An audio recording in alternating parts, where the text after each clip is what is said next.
Hey everybody, welcome back to YAFTV. It is Wednesday, June 5th, 2024. I'm so glad to be back with you here, and we have a special treat today. It's going to be very exciting. We have Leo Zagami, the Illuminati whistleblower, author, scholar, expert, here with us today. He's kind of pushed for time, so I'm not going to belabor too much introduction. Just bring him in. We're about, we have Russia warning about nuclear war, U.S. going into Russia. All of this goes way, way back. That connects all of these groups together. Your Nazi Satanists, your imposter Jews, and your Islamic jihadists, how they all interconnect. We're going to see this broken down by Leo Zagami, and he just wrote an incredible new book, Confessions of an Illuminati, Volume 10, and the subtitle, which is quite amazing, is... Oh, actually, I'm going to have him give you the subtitle because it's very long, but it's excellent. Here we are now. Come on in, Leo.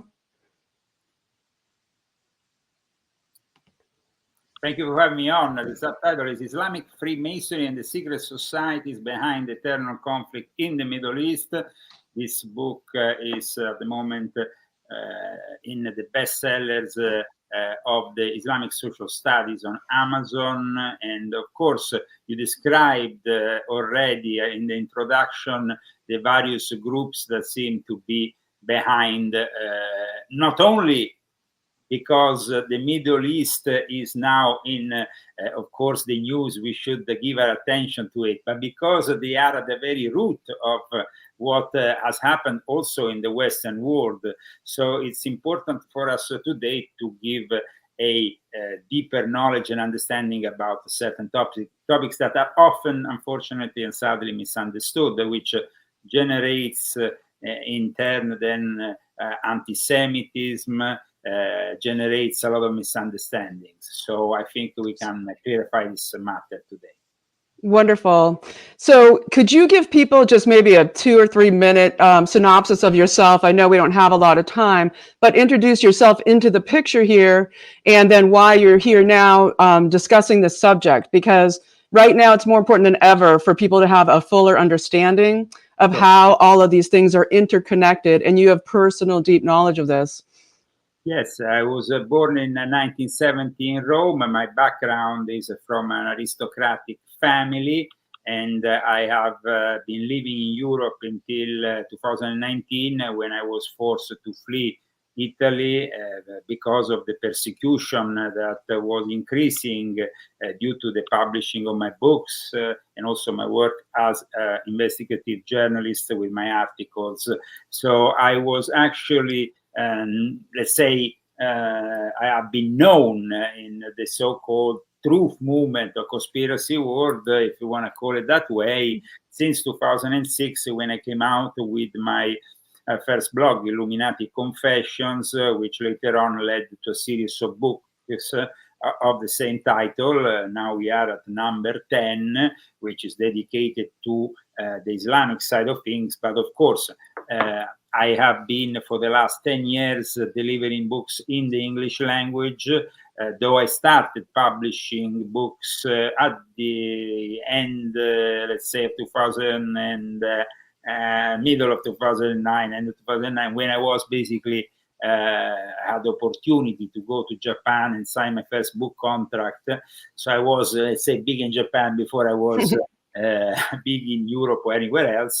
Then in 2012, I started to publish my books in Italy, which became bestsellers, and created, for me, though, a lot of problems when they discovered that these books were not just theories, but they were actually experiences, and they were also something that was unveiling a truth that had been hidden for too long. And of course, the powers to be, the ones, especially behind here, the Vatican. Now you see the square, the Vatican. They were particularly interested in getting me out of the picture. They tried by poisoning me in 2014. Later on, when I came to America and I signed my first book, The Offense to the Son of Oliver Stone, I was then, let's say, for a brief period of time, left alone until Alex Jones came to Italy. I started collaborating with him. I founded Italians for Trump, which was a very influential organization outside of Italy in support of President Donald J. Trump, and during his primaries, and then later on, of course, up to his presidency. And we have still traces of it. You can go on the internet, of course, in Google, all this, because we made the news worldwide with this organization, but that also led to further persecution. So I conducted myself accordingly to this persecution, trying to spare my family from any repercussions. But when I saw it was almost impossible, I ultimately fled Italy with my wife in May 2019. And from this year, I'm luckily an American citizen that has naturalized after a long legal process, which makes me very proud of being able to finally have my own take also in American politics by being American, because it's one thing discussing it as an external, as somebody from outside, and one being part of it. This was also the year in which, of course, we saw further turmoil in the Middle East. Since the fall of last year, I had actually started to write the first chapter of this book just a week prior to the 7 October events, October 7 events. And now I am, of course, promoting this book because I think that the world needs this book to have a better understanding of why this eternal conflict will never cease until all parts involved in this conflict will actually admit their own responsibilities. And we are talking, of course, not only of the Muslims, but also the Jews and the Christians that are being infiltrated left, right, and center, because wherever there is organized religion, unfortunately, there is also the hand of the Illuminati or Freemasonry trying to somehow get their influence in there. And eventually, we see that most organized religion, if not all organized religions, capitulate to these people and end up being simply a administrative part of one's belief, but it's not really a faith. It's more of a bureaucratic process, a process that puts you under maybe a church, a mosque, or a synagogue that in turn are controlled, and you are part of it, and so you are almost their property. Right. Yeah, exactly. And that's how they ended up capturing you in the whole process of the economy of sin, right? And they, you're brainwashed, you're captured. I mean, you're inducted, but then you're also usually captured in the sense of blackmailed, and you're forced to participate in their illegal activities and crimes, basically. And so it's a double-edged coin where you get your true believers, and then you get your captured populations made to do the bidding of these people. But I wanted, if you don't mind, and we're so glad you're in the country, you're a great asset to have here. I'm so glad you'll be voting. And, basically, I wanted to go back, because you do a great job here of locating back in time, well, way back in time, but maybe bring it back at least as far as the transition from the House of Wisdom in Baghdad to the lodge in Cairo, and sort of the capture there, and how the groups intermerge from there. Because we see all these converts to Islam in, like, John Brennan, right? You're like, John Brennan, the Irish American dual citizen, is like, an Islamic jihadist, right? I'm saying that, not you. We get all of these people. You get all your Trotskyite Jews so involved right now in this, this total all-out war on Russia, the sort of forcing of this Gog-Magog situation, the manufacture of the Antichrist, sort of the fake Israel creation, all of it. And so I thought maybe that might be a good point in time for you to start, and how your book gets into that. Yes, my book starts, of course, introducing Islam from the very birth in the 7th century, to explain how from the very beginning this religion had some problems due to the fact that even the family of the Prophet Muhammad and his companions started to argue against each other, eventually leading to a battle which started a sort of civil war within the Muslim world that never ended, which is the Battle of the Camel. No, I know it might seem funny, Battle of the Camel, no? But in reality, that was really the moment in which Muhammad was no longer there, and these people wanted to all have a piece of the cake, because this religion was not only a religion per se about your relationship with God, like Jesus, for example, preached a relationship with God that defies also organized religion, and was only later on, thanks to Paul, thanks to what became the Roman Church of the origins, and of course the Council of Nicaea, that this more legalistic approach was inserted in what became basically the Vatican. Instead, in Islam, we can say that already from the beginning, the Quran is presented to us like not only a religion, but a system of legalistic beliefs that are imposed, of course, through the Sharia. And after the Battle of the Camel, after the division between Sunni Muslims, which are today the prevalent Muslims around the world, and Shia Islam, the Shiite reality today is rather modest respect to the Sunni one, which is the fastest expanding comparing to the Shiite one. But however, it's still relevant in places like Iran, Iraq, Pakistan, and other places in the world which have minorities of Shiite. But the Shiite themselves then gave birth to a number of schisms. So it becomes very difficult, because there wasn't a centralized power like Rome that kept control over the faith. That happened with the Christian faith. So, they went through, let's say, a series of councils, a series of events in which they decided which way to go. And those factions that were deemed heretical were basically eliminated, while instead in Islam, there wasn't a centralized system. And for this reason, it kind of spread like a virus, and at the same time, its tentacles went each other their own way, without really depending only on the Sunnah, on the Sunni perspective, which is the original perspective, which accepted that the first successor of Muhammad was Abu Bakr.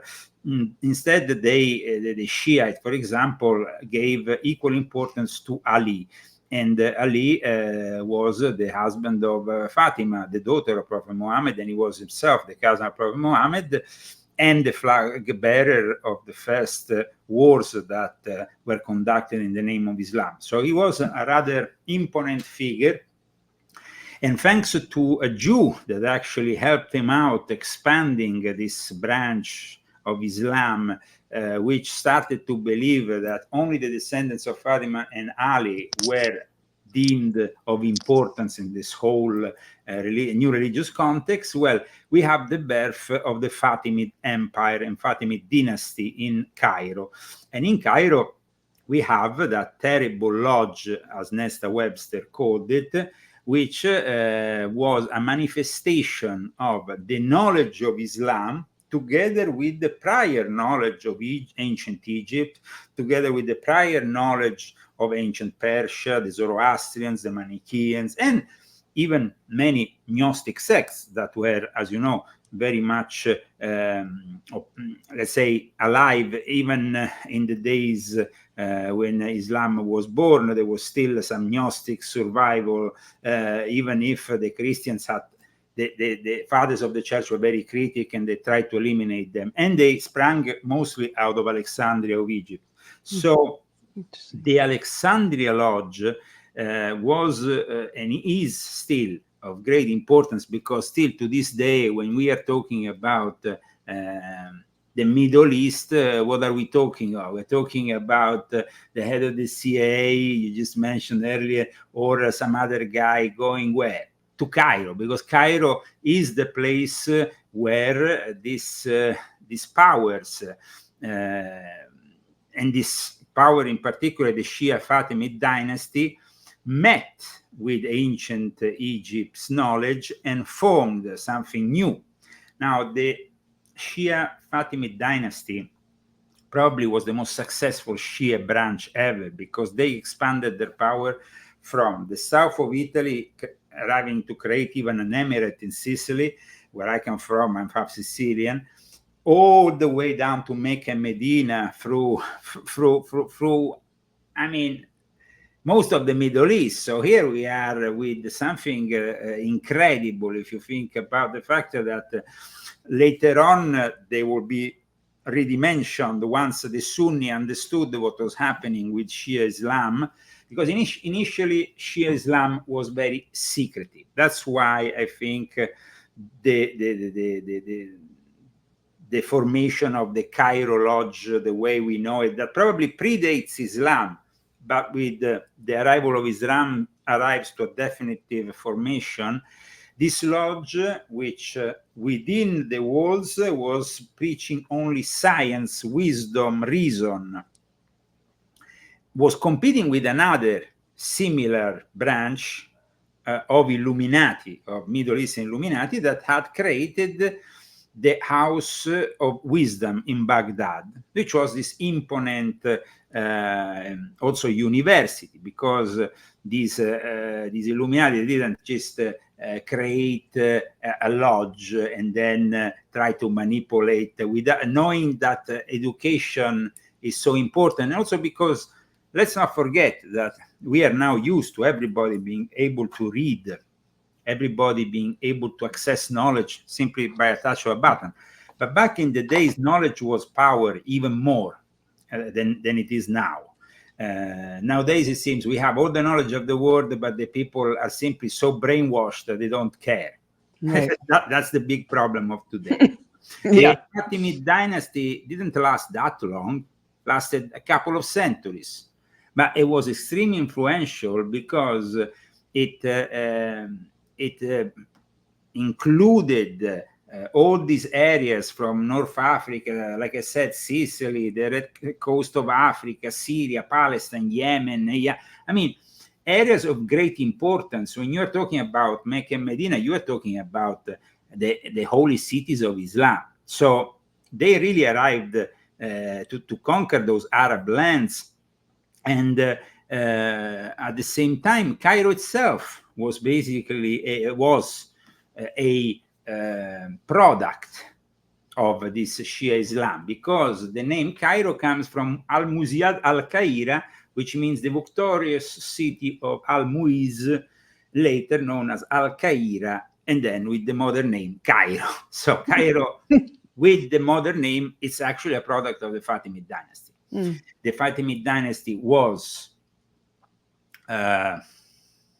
established itself by a guy who saw himself as the ultimate imam. In the Shia tradition, you have all these imams, and ultimately you have the 12th imam, and that's why they call 12 Shias imam.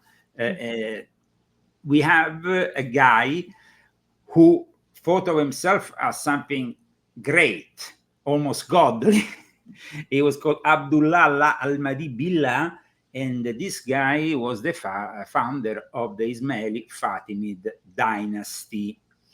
In their expansion, they gave also independence to the Emirate of Sicily at one point to a group that was working for them.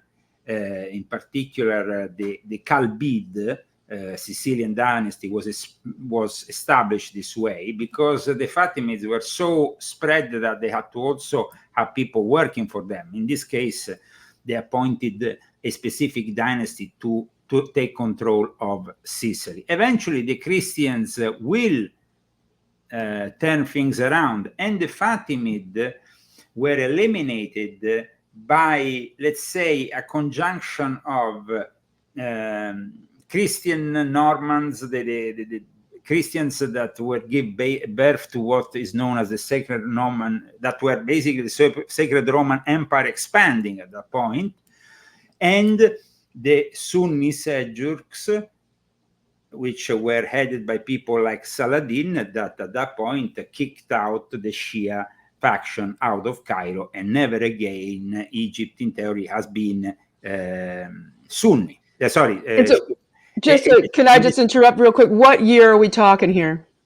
Here we are talking about the moment in which the Crusades started, and the Crusades, of course, manifested in a period of time that lasted more than a couple of centuries, in which, of course, we had the Pope embracing the concept of holy war, which was unusual, if not unheard within Christianity, because Jesus never talked about holy war. It wasn't like Muhammad. There was absolutely no way that the Pope could have said it was based on Jesus, but he pushed this idea because he saw the expansion of Islam as a threat, especially the Fatimids with the south of Italy had arrived all the way close to Rome, and so it became really a battle for survival.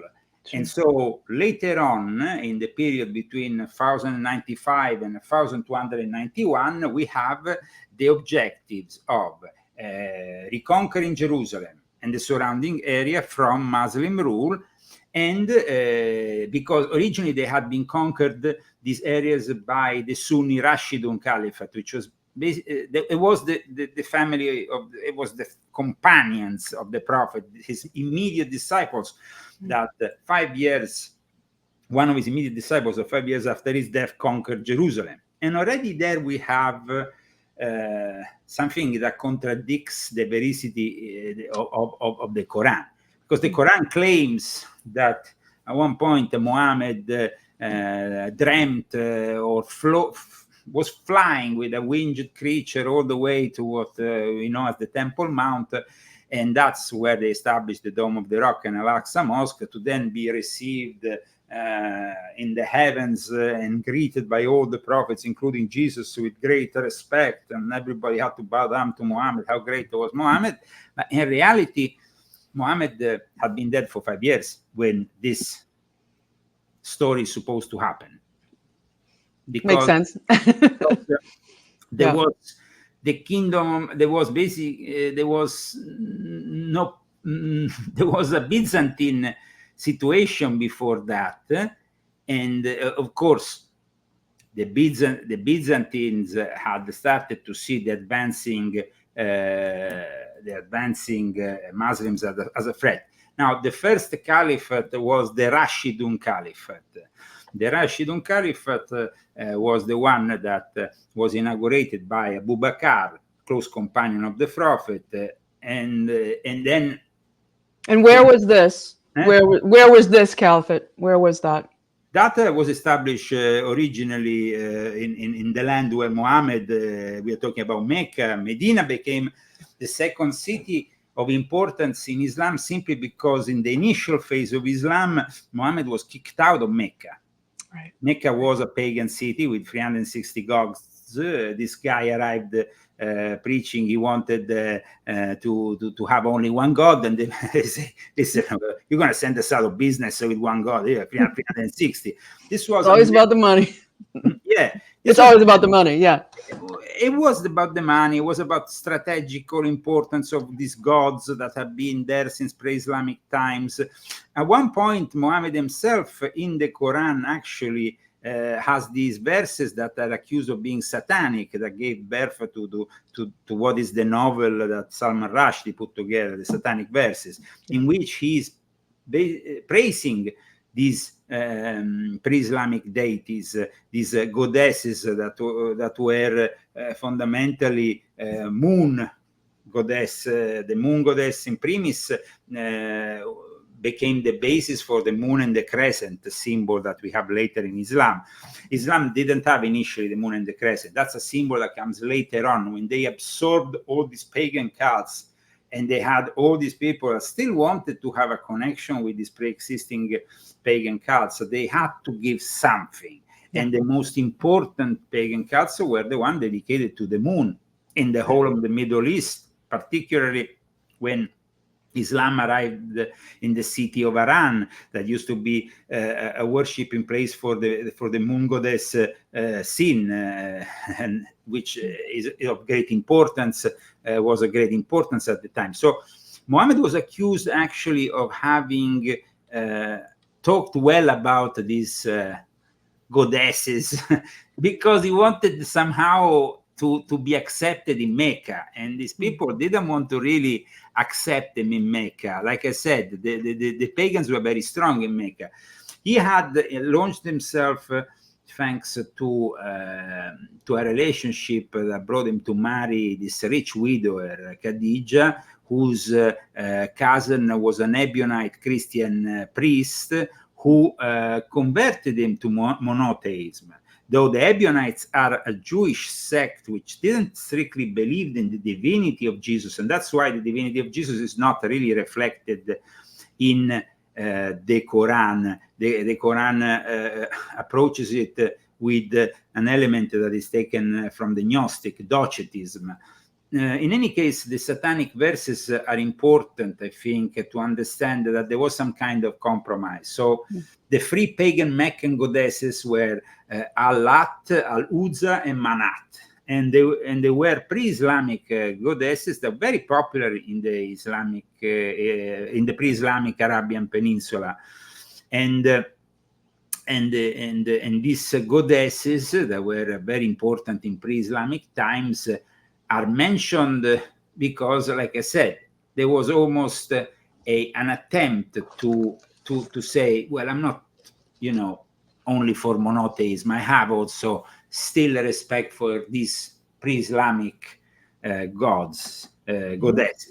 That, of course, was then immediately criticized when Islam started to expand in the first 2 or 3 centuries, when Muhammad wasn't seen as infallible like it was later on. He was criticized by the Muslims themselves. That says he lost it. In that moment, Muhammad had lost his connection with God. And like I said, the connection that Muhammad had with monotheism came from a direct family member. And so Muhammad was not infallible yet, but he became infallible later on when they built around him this myth that he was completely and utterly merged in monotheism. The incident I'm talking about is accepted as true by modern scholars of Islamic studies. So it's not something that Islamic people don't know about. Of course, when Salman Rushdie started to point out that with this novel, he raised havoc in the Middle East because most people are ignorant. In the Middle East, the only book that most of them have read is the Quran, and this specific passage of the Quran is never really understood fully because the Imams, they don't really explain why. In Quran 53, 19, 20, it says, have you thought of Al-Lat, Al-Uzza, and about the third one, Manat? And then it's followed by, it's like a temptation. Satan tempted him to utter the following line. They say, these are the exalted Quranic whose intercession is hoped for. So this was indicating an intersection of pre-existing goddesses, which is not allowed. And that's why they prefer to forget about it. So like, let's put that over there. American way, forget it. Yeah. Okay. Well, look, okay, so I know we're pressed for time and all this is so interesting. I could sit here and listen to it forever. But we're going to want to come into modern context here in a bit. I'm going to ask you to come in and try to make modern connection. So could we move up maybe to maybe the Order of the Assassins, the creation of Jihad and the intersection with the, the Sabbateans and, sort of showing how all these different groups, intersect into modern times, because all that detail is amazing. But I know you don't have a ton of time, so I just want to cruise along here. What happens is here in the early phase of Islam was, embracing the concept of jihad, but this jihad was never a jihad that will kill innocent people. And most of the time, there is always a specification which is embraced by Muslims. Even today, there is a lesser jihad and a greater jihad, and we have two different kinds of jihad, one that is internal and one that is external. And even when you are externalizing this jihad and you're fighting for imposing Islam around the world, in the first few centuries, it was done respectful of the rule of engagements that the knighthoods had back then, even the enemy. So you will have the Christians that had embraced the concept of holy war because they had to start these crusades to stop the Muslims, and the Vatican that imitated certain Muslim concepts like ribat that are now very popular in jihadi Salafist groups like Al-Qaeda or ISIS. And the ribat is the establishment of a fortress for the protections of the pilgrims, and at the same time as a place where the jihadists can live and reside while they are fighting for establishing Islam. But the establishment of Islam for people like Saladin or the Seljuk Turks or the Sunni world was always respectful of the rule of engagement. So you were in front of a Templar knight, you will fight him with a sword, and you will fight him face to face, like you are fighting in a. The rules of engagements of battles have only recently been not observed in the world. Now we have chaos because they kill innocent civilians, and there is not a battlefield anymore. The battlefield becomes your own home because they break in and they kill and they rape, they murder without any respect. Now, the jihadists of the origins were operating following these rules of engagement, of fighting within a battlefield. However, when with the Cairo Lodge, which became then also known for the establishment of another important university known as the House of Knowledge, they initiated Hassan Sabah. Hassan Sabah became known as the Old Man of the Mountain and the guy who established the Nizari Ismaili sect of the Ashashins, so Shia. And it's from the Shia world that we actually have the birth of a jihad which is not respectful of any rules of engagement, and it was simply assassins. The word says it himself, it's self-describing what they were.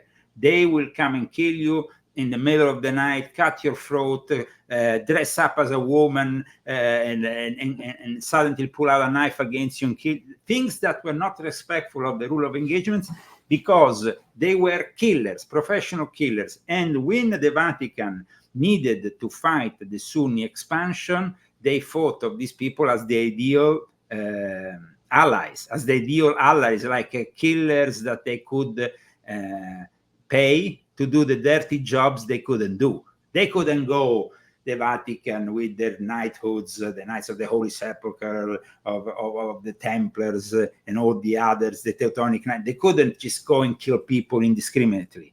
But with these guys, they could. So they formed a secret alliance, which led to the birth of modern jihadism in more recent times. Okay. To arrive, though, from the origins of this kind of jihadism, which brought us the most nefarious and ambitious group ever existed, because the Order of Assassins, after Hassan Sabah, every single grandmaster was killing the one before him. That was how you would become grandmaster. So, I mean, it wasn't like an easy process. Yeah. You want this job, you have to kill me. That was basically the grandmaster would say. So these were people who really had to sleep with a knife under the, under a cushion, ready to. And they were also, like I said, not respecting any rules of engagement. So they would blow up anything and kill anybody at any time if it was ordered. And well, now, that right here, if we look today, how does everything function, right? It's the CIA or Mossad, behind the scenes, and the Islamic faction of that is basically made upon that model of the Order of Assassins. Yeah, but that's what I described in my book. We arrived to the CIA today or NATO controlling groups like the Islamic Brotherhood, Hamas, ISIS, Al-Qaeda. But there is a long story to get to that point, because Hamas, Al-Qaeda, or ISIS in theory are Sunni. So how we got to the Salafi jihadists, which are Sunni, from the jihadist assassins of 1,000 years ago? There was a story that brings you to that. And so the story goes through hundreds of years of relations between secret societies in the Middle East, prevalently Sufis, and the Western world, which for the last 3 centuries has inaugurated speculative Freemasonry, which formed a very strong bond with these secret societies. And ultimately in Cairo, where the pre-existing Lodge of Cairo still had, of course, a say in what was going on, merged with the interests of the Anglo-Saxon Empire, of the British Empire initially. They were the ones who created Salafi jihadism. And they created Salafi jihadism, which was a concept, like I said, the Sunni during the Ottoman Empire, which lasted 8 centuries, they were pretty peaceful. The Nizari assassins had at that point been kicked out of the Middle East by the Mongols and ended up in places like Pakistan and India, where they still to this day have reformulated themselves and have the Aga Khan as their superior figure, which is like the Pope. But the Sunni factions, they were actually made this way by us, by the Western Illuminati, by the Freemasons. We brought them back the knowledge of the Shia jihadists through a guy who pretended to be Sunni. His name was Jamaluddin al-Afghani, who everybody says this guy is the father of Islamic modernism with a turban. He looks like out of a cave. It could be your average Taliban. In reality, he was the best friend of Madame Blavatsky. He hung out with the people from the Illuminati and the Freemason, because he himself became at one point the Grand Master of one of the most important Grand Lodges in Egypt, depending from the Grand Orient of France. And he brought back that knowledge, that fundamental. And the same thing happened also in Iran in the 60s and 70s, when all these clerics were going in these universities, while here in the West, they were studying the Red Book and they were getting their mind warped by communism, which unfortunately led to the universities of today, which are merging both things together. What is happening today here happened already in the 70s and 60s in Iran. That's why then in 1979, we ultimately have the Republic of Iran, Islamic Republic of Iran, which is Islamo-communism. Yes. 2 of the worst ideologies in the world put together. One is actually a religion. The other one is ideology, but for some people it's almost a religion. And today, when you are in a university, you see these people that are basically going against their beliefs, because if you bring a transgender or you bring some woke guy from a university here to the Middle East, he will last 5 minutes and he will be killed. That's the truth. That's how mental people are in this country at this point. You see queers for Palestine. I wrote that. There's suicidal death cult, right? A suicidal death cult that brainwashed. Who's sponsoring the quiz for Palestine? It is George Soros, who is a Frankist. And in fact, my book, as we don't have much time and we are... well, let's jump to Frankism here for a sec to try to wrap that into this whole picture, because it really does fill out the picture significantly to how, all of these groups are functioning at this point, and so if you want to jump in there, but I think I just want to reiterate what you said, that the man who created modern Islam and brought all of these kind of nefarious parts of it. He was a Freemason. He was a Freemason and the head of a major lodge, and he was best friends with Madame Blavatsky, of the Theosophical Society, right? He introduced Madame Blavatsky to smoke copious amounts of hashish, which led her to channel all those demons and those books. However, there is here a common ground also between the establishment of the Theosophical Society, which gave to Adolf Hitler the symbol of Nazism.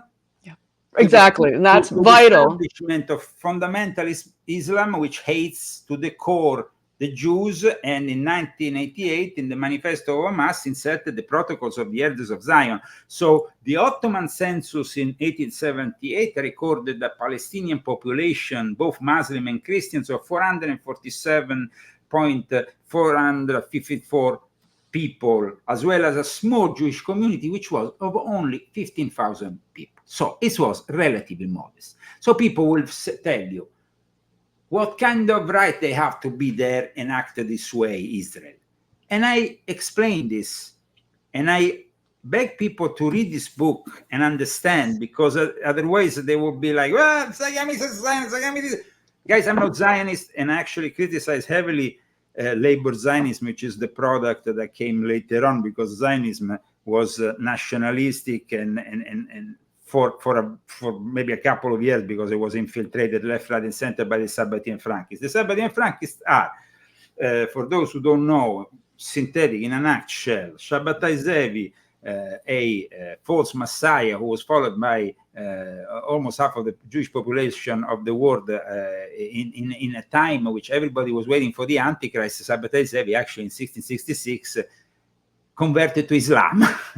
that is... Yeah.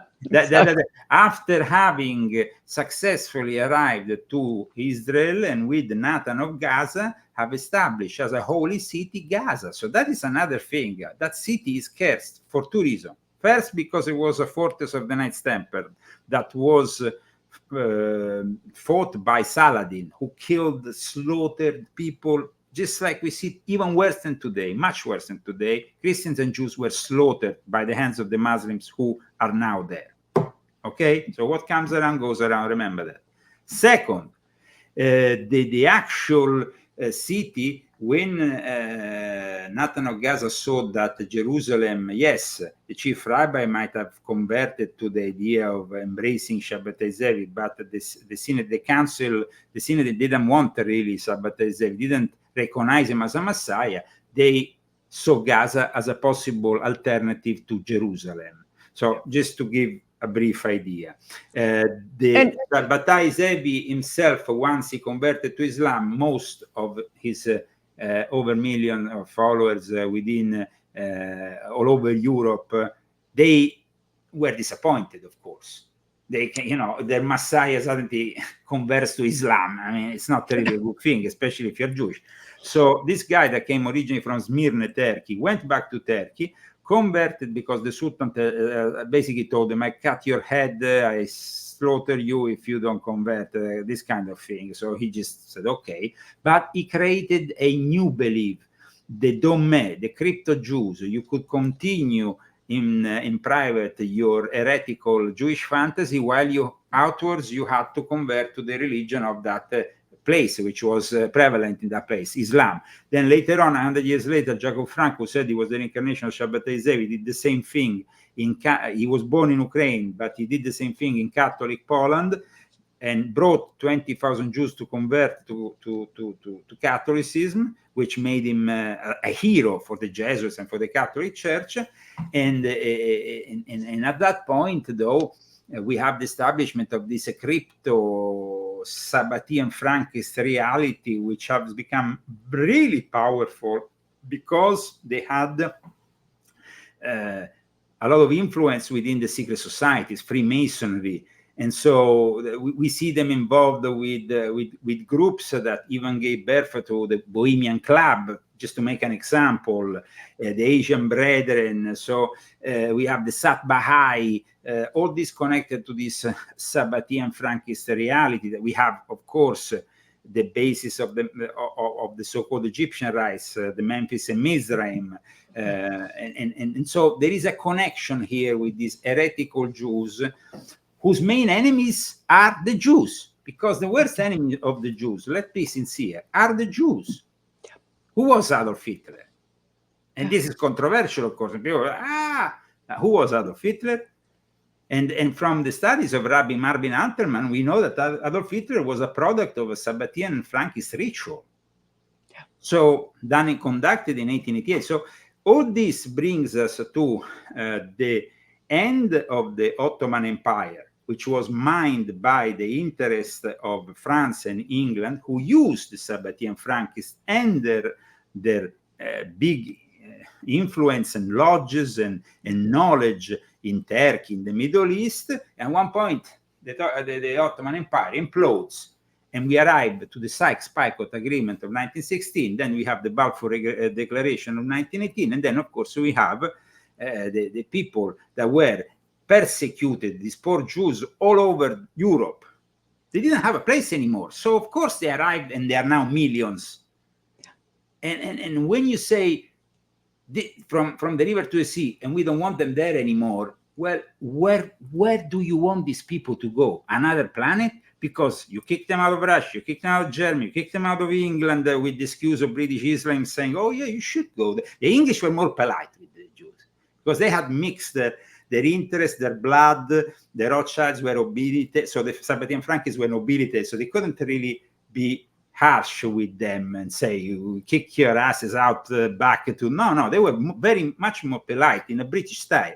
They created this whole thing of British Israelism, in which Britain and the Brits became almost like the lost tribe of Israel, actually thought of themselves as the lost tribe of Israel, and so we are all together in this, and let's have a cup of tea, and let's go to the Middle East. And now that we have got the Ottoman Empire to implode, we can build up something new. And then you have, of course, the Palestinian Protectorate. But this doesn't mean that there wasn't some wrongdoings from the Jewish people that found themselves pushed here, there, and everywhere. And when they were pushed there, they found themselves at times maybe with the establishment of a new home, finding people that were there for a longer time. So let's be honest. In 1840, there was really the beginning of the problem with when Arab Christians in Damascus accused the Jews of kidnapping and murdering a monk. That became the moment of a very bad moment, because that was the moment in which they started to really, the blood libel and that had its roots in medieval Europe started to expand in the Middle East with mob violence, the forced conversion of Jews, arrest, torture. And in that context, we have a guy, a lawyer, a Freemason, the sovereign commander of the ancient and accepted Scottish Rite, who became the head of the Alliance Israélite Universelle, Adolf Cremieux. So there is two Adolfs that feature in the history of Israel and who are equally evil, if we want to. One is Adolf Hitler, and the other one is less known, is Adolf Cremieux. And Adolf Cremieux became the lawyer that went to the Western powers and said, this is not right. But at the same time, he was also the guy who, because of his political interest in France in particular, commissioned a book by a member of one of his lodges, Maurice Joly, and that book, unfortunately, became the basis for the Protocols of the Elders of Zion, which inspired Adolf Hitler, and from 1925 expanded all over the Middle East, and in the end, like I said, ended up in the manifesto of Hamas. And there are still not only a book, now there are TV series based on it, all kinds of things in the Middle East on a lie, which should simply be reinterpreted as the Protocols of the Sabbatean Elders of Zion. In that case, you will get the right interpretation. But to actually blame all the Jews and unequivocally say that they are all Zionists and all of Zionism is wrong.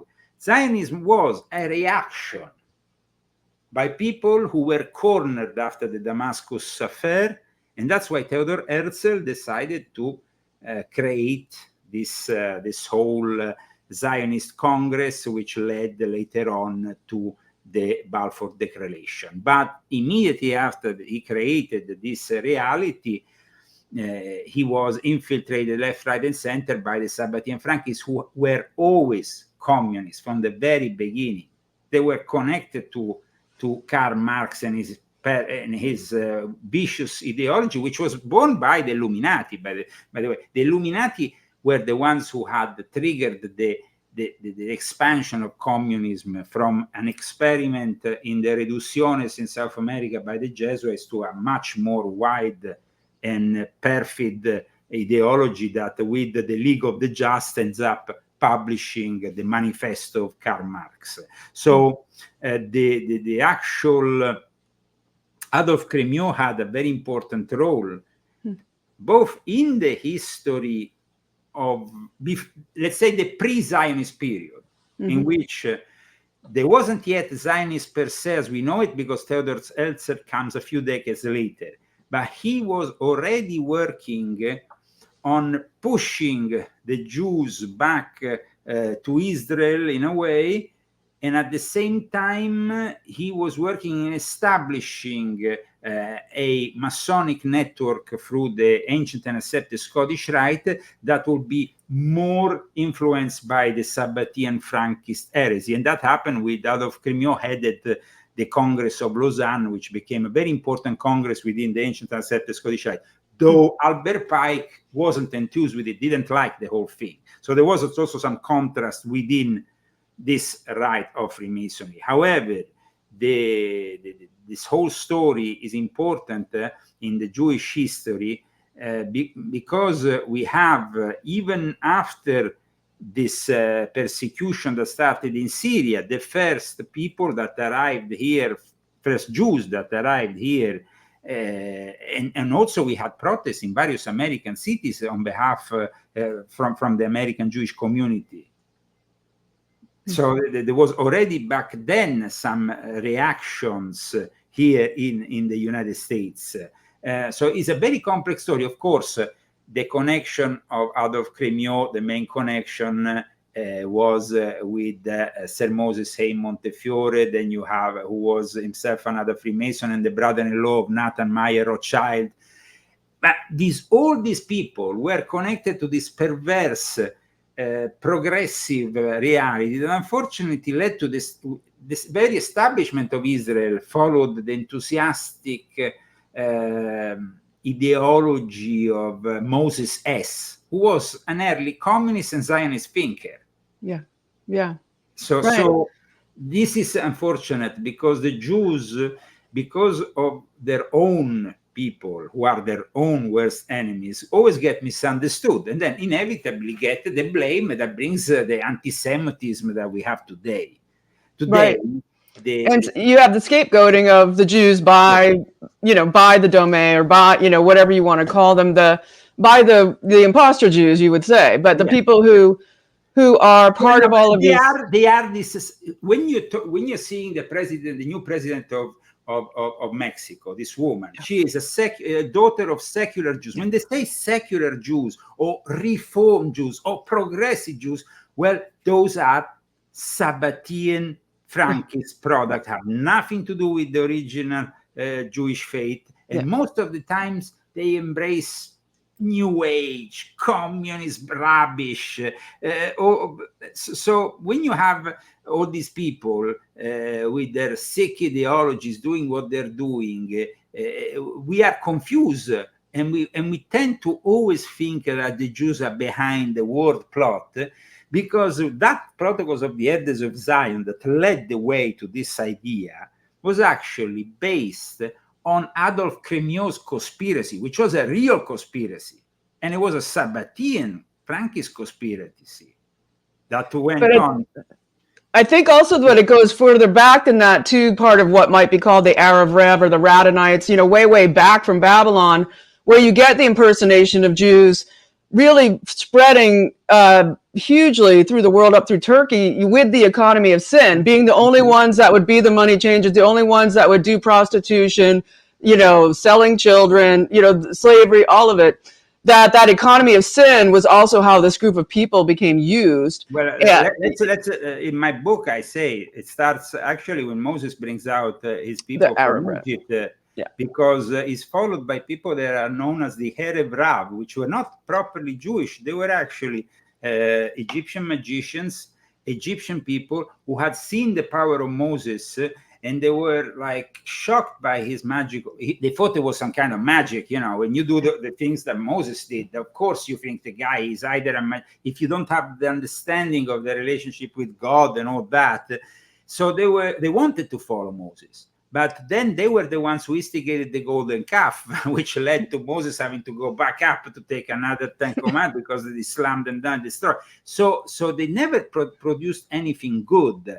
And when we see the rise of Shia-Islam, well, it was Abdullah Allah ibn Sabah, a Jew, who actually instigated the rise of Shia-Islam. Right. And this is something that not many people talk about because it's not very convenient. The Shia-Islams are the most anti-Semitic people on the planet. So it's like saying, well, Adolf Hitler is Jew. Yeah, but you can't say it. So I want to say these things, and I want to beg people to read my book because they will understand that there is no faction. Now, look, I know you need to go, so there's no faction that is in the right here. There's no faction that has an ethic and moral superiority that they can stand on the pedestal and say we are the best. Because the Christians shouldn't have done what they did with the Knights Templars and the secret alliance with the Knights with the Assassins, and with their manipulating various Islamic factions against each other so they could take their own expansion further. At the same time, we have, of course, the Jews that were infiltrated left, right, and center from the Arab Rab to the Sabbatean Frankists and led to various heresies and even the birth of Shia Islam. And then we have, so we have Islam, the Christians, the Jews, all corrupt by these people, and you are thinking about who is in the right here. Yeah. It's not a question of being in the right. It's a question of being self-critic and understanding that we have all failed at some point in history. And this book demonstrates that all religions are, in the Abrahamic context, of course, because this book specifically is in the Abrahamic context, they have failed. They have failed because the relationship with God at some point was corrupted by some terrestrial interest. So thank you for having me on today and giving me the to this interesting debate. We hope we can maybe do one in the future where I'm not rushing. So Rush, thank you so much, Leo. Everybody go to leozagami.com, check out his blog. You can donate there as well, but get his books. I know he said he's really high up on Amazon. I'd say bookshop.org is better so we don't feed Amazon's coffers, but a gorgeous new book. Thank you so much, Leo. Yes, I would love for you to come on again. So go ahead and sign out there, and I'll just talk to the folks here a little longer. Thank you very much. All right. We'll see you again. Yeah, God bless America. God bless you. And all our viewers. All over the world. Oh, that's fantastic. Wow. So there was so much I wanted to say while Leo was talking, and I knew he had to go, and he was just, on a complete roll. But there's so much detail, as you can see in that book. So I want to take here a moment and just really encourage you. Confessions of Illuminati, the secret history of, sorry, I keep removing, it's such a long title. It doesn't stay in my brain very easily. Okay, Confessions of an Illuminati, Volume 10, Islamic Freemasonry and the Secret Societies Behind the Eternal Conflict in the Middle East. Whew, that's a title. That's like an 1800s level lengthy title. But yeah, get it, read it, and share it. The information's vital right now. There were so many things I wanted to ask him, and that's why I'm sitting there nodding, because I just wanted to, ask him so many things. Partially, when you look at somebody like Macron, completely inducted into these dark societies, and I'm hoping on the next volume 2 of this with him that we can get more into the right now, the intersection right now of these, the different lodges. How they're manifesting this World War III and this creation of the Antichrist rollout, right? Which is supposed to come out of Russia, everything he was saying about the labor Zionists, being the Trotskyite Jews, paid by Rothschild to come and do the Bolshevik War, and then this whole planned creation of what became Israel by these nefarious forces, calling themselves Jewish, and of course all the world banksters. You get, of course, your satanic elites in there that then gives rise to what he said about Adolf Hitler, and all of them interconnected in this Satanism and magic, ritual in the economy of sin, the inversion of good to ramp up the acceleration towards the Antichrist for Lucifer. Okay. And so anyway, you think of Macron, obviously completely captured and inducted and put in through all of these positions. What has he done? Okay, he's invaded, brought the caliphate to take over France, terrorize the people, create these no-go zones where he was talking about early on, Leo, about the creation of the area where the people, when they come to worship in an area, when the Muslims come, it's like a safe zone where they can be planning their jihad, right? And that's a preparation for war. And that's exactly what Macron has created in France, along with the people instructing him and pulling his puppet strings. But now him being set up with this situation to put out against Russia. We're going to war with Russia. We're sending troops to Russia. It's happening. It's happening. It's happening. Invoking this response from Russia, in evoking this World War III response. We saw the falling of the spire, the attack on the Notre Dame Cathedral. Okay, the burning of the cathedral, the toppling of the spire. That now, what is it now? It is very Muslim looking, purposely back on the Notre Dame Cathedral.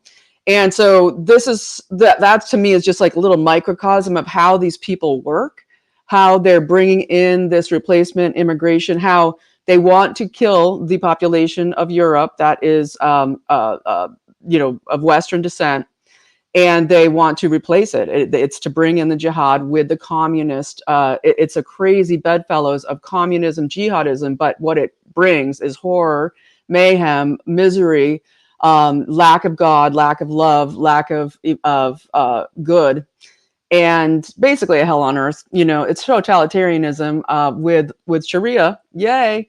And of course, that's after World War III, nuclear war, whatever it's going to happen. That they're just gearing it up. And so I'm going to end by just saying and reminding everybody, tomorrow is 6/6/24. It's a 666 moment. They're said to be announcing.